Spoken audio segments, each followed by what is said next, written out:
കുറച്ച് ഇൻഗ്രീഡിയൻസ് അത് ഞാൻ വീഡിയോയിൽ കിട്ടിയില്ല. ഞാൻ എപ്പോ വീഡിയോ എടുത്താലും എനിക്ക് എന്തെങ്കിലും ഒരു സാധനം കിട്ടത്തില്ല. തേങ്ങ ഒത്തിരി ഒന്ന് വഴലൊന്നും വേണ്ടി വരുന്നവരെ നമ്മളൊന്ന് നല്ലപോലെ ഒന്ന് ഇളക്കിയെടുക്കുക. ഇളക്കി യോജിപ്പിച്ചതിന് ശേഷം ഹലോ ഫ്രണ്ട്സ്, നമുക്കിന്നൊരു അടിപൊളി 4 മണി പലഹാരം ഉണ്ടാക്കാം. പണ്ടൊക്കെ വീടുകളിലൊക്കെ 4 മണി പലഹാരം വീട്ടിൽ തന്നെ ആയിരുന്നു ഉണ്ടാക്കിക്കൊണ്ടിരുന്നത്. നമുക്കൊന്ന് ട്രൈ ചെയ്ത് നോക്കാം. പുറത്തുനിന്നൊക്കെ ഫുഡ് വാങ്ങുന്നതിലും ബെറ്റർ അല്ലേ വീട്ടിൽ തന്നെ ഉണ്ടാക്കുന്നത്? ഇടയ്ക്കൊക്കെ ഇങ്ങനെ ഒന്ന് ട്രൈ ചെയ്ത് നോക്കാം. അതിനായിട്ട് വളരെ കുറച്ച് ഇൻഗ്രീഡിയൻസ് മതി. നമുക്ക് പെട്ടെന്ന് തന്നെ റെഡിയാക്കി എടുക്കുകയും ചെയ്യാം. ഈ അരി ഒന്ന് വറുത്തെടുക്കേണ്ട താമസം മാത്രമേ ഉള്ളൂ. ആദ്യം തന്നെ ഞാനൊരു 2 ഗ്ലാസ് അരിയാണ് എടുത്തിട്ടുള്ളത്. നല്ലപോലെ കഴുകി വെള്ളമൊക്കെ തോർത്തിയിട്ട് നമ്മൾ ഈ പാനിലോട്ടിട്ട് നല്ലപോലെ ഇതൊന്ന് റോസ്റ്റ് ചെയ്തെടുക്കണം. ഇപ്പൊ നിങ്ങളിപ്പോൾ ഏത് അരി അളന്നെടുക്കുന്ന ഏത് പാത്രമാണോ ആ പാത്രം തന്നെ വെച്ച് വേണം ബാക്കിയുള്ള ഇതിന്റെ ഇൻഗ്രീഡിയൻസും നമുക്ക് എടുക്കാനായിട്ട്.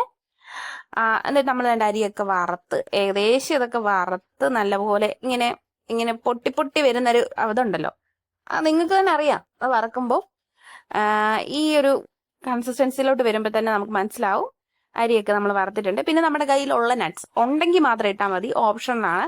എൻ്റെ ഇപ്പോൾ കുറച്ച് കശുവണ്ടി ഉണ്ടായിരുന്നു, അത് ഞാൻ എടുത്തിട്ടിട്ടുണ്ട്. പിന്നെ കപ്പലണ്ടി കുറച്ചിരിപ്പുണ്ടായിരുന്നേ, അതും അളവൊന്നുമില്ല, നിങ്ങൾക്ക് ഇഷ്ടമുണ്ടെങ്കിൽ കുറച്ചിടുക, അത്രേ ഉള്ളൂ.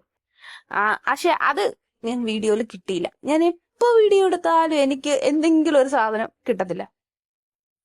എന്നിട്ട് നമ്മളിപ്പോൾ എടുത്തത് 2 ഗ്ലാസ് അരിയാണെങ്കിൽ ആ 2 ഗ്ലാസ് തേങ്ങ, ആ 2 ഗ്ലാസ്സിന് അതേ അളവിൽ 2 ഗ്ലാസ് അരിക്ക് 2 ഗ്ലാസ് തേങ്ങ. തേങ്ങ ഒത്തിരി ഒന്ന് വഴലൊന്നും വേണ്ട, ജസ്റ്റ് ഒന്ന് ചൂടായി ഒന്ന് ചെറുതാക്കി ഒന്ന് വഴറ്റി എടുത്താൽ മാത്രം മതി. എന്നിട്ട് നമ്മൾ തേങ്ങയൊക്കെ ഇപ്പം നല്ലപോലെ റോസ്റ്റ് ചെയ്തെടുത്തിട്ടുണ്ട്. ഇനി നമുക്ക് ഈ തേങ്ങയും ഈ അരിയും ആ കപ്പലണ്ടിയും കാഷ്നട്ട്സും എല്ലാം കൂടെ ഒന്നിച്ചൊന്ന് പൊടിച്ചെടുക്കാം. ഇതെല്ലാം നല്ലപോലെ പൊടിച്ചെടുത്തതിന് ശേഷം നമ്മൾ അരിയും തേങ്ങയും അളന്ന അതേ ഗ്ലാസ്സിൽ തന്നെ 1 കപ്പ് ശർക്കര, 1 കപ്പ് ശർക്കരയും കൂടെ നമ്മൾ പാനിലിട്ട് നല്ലപോലെ ഇതൊന്ന് ഉരുക്കിയെടുക്കണം.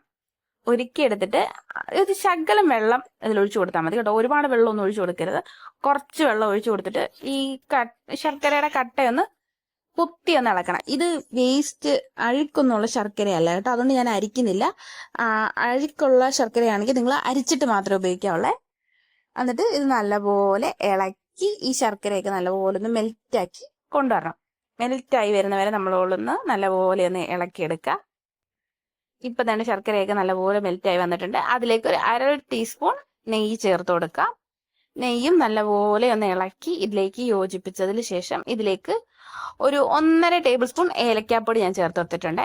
ഏലക്കാപ്പൊടിയുടെ ടേസ്റ്റ് ഇഷ്ടമുള്ളവർക്ക് ചേർത്ത് കൊടുക്കാം, അല്ലാത്തവർക്ക് ചേർത്ത് കൊടുക്കണ്ട. എന്നിട്ട് ഇതും നല്ലപോലെ ഒന്ന് ഇളക്കി യോജിപ്പിക്കുക. എന്നിട്ട് ഈ മധുരമൊക്കെ ഒന്ന് ബാലൻസ് ചെയ്ത് നിൽക്കാൻ വേണ്ടി കുറച്ച് ഉപ്പും കൂടെ ചേർത്ത് കൊടുക്കാം. ചിലർക്ക് ഇത്രയും മധുരം ഇഷ്ടമല്ലായിരിക്കും, അപ്പൊ അവര് ശർക്കരയുടെ അളവ് വ്യത്യാസപ്പെടുത്തിയാൽ മതി. മധുരത്തിന്റെ നിങ്ങളുടെ ഇഷ്ടത്തിനനുസരിച്ച് അളവിൽ കുറച്ച് മാറ്റമൊക്കെ വരുത്താം. എന്നിട്ട് ഇതിലേക്ക് നമ്മൾ പൊടിച്ചു വെച്ചിട്ടുള്ള പൊടി ഇതിലേക്ക് ചേർത്ത് കൊടുക്കുക. എന്നിട്ട് നല്ലപോലെ ഇളക്കി ഈ ശർക്കരയുമായിട്ട് ഇത് നല്ലപോലെ യോജിപ്പിച്ച് എടുക്കണം. നല്ലപോലെ ഇളക്കി യോജിപ്പിച്ചതിന് ശേഷം നമുക്ക് ചൂടോടെ തന്നെ ഇത് ഉണ്ടയാക്കി എടുക്കണം. ഒത്തിരി ചൂടല്ല, ചെറുതായിട്ടൊന്ന് കൈ പൊള്ളാത്ത പരുവമില്ലേ, അതിലേക്ക് ആയതിനു ശേഷം നമ്മൾ ഉണ്ട പിടിച്ച് എടുക്കണം. അപ്പം നമ്മുടെ ചാനൽ ഇനിയും സബ്സ്ക്രൈബ് ചെയ്യാത്തവരുണ്ടെങ്കിൽ മറക്കാതെ സബ്സ്ക്രൈബ് ചെയ്യണം.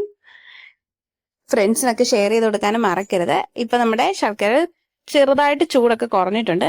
അപ്പം ഞാൻ ഇത് ഇഷ്ടമുള്ള വലിപ്പത്തിൽ, നമുക്ക് ഇഷ്ടമുള്ള വലിപ്പത്തിൽ ഉരുട്ടി എടുത്താൽ മതി.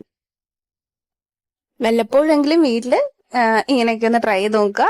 അപ്പം നമുക്ക് മറ്റൊരു വീഡിയോയിൽ വീണ്ടും കാണാം. ബൈ.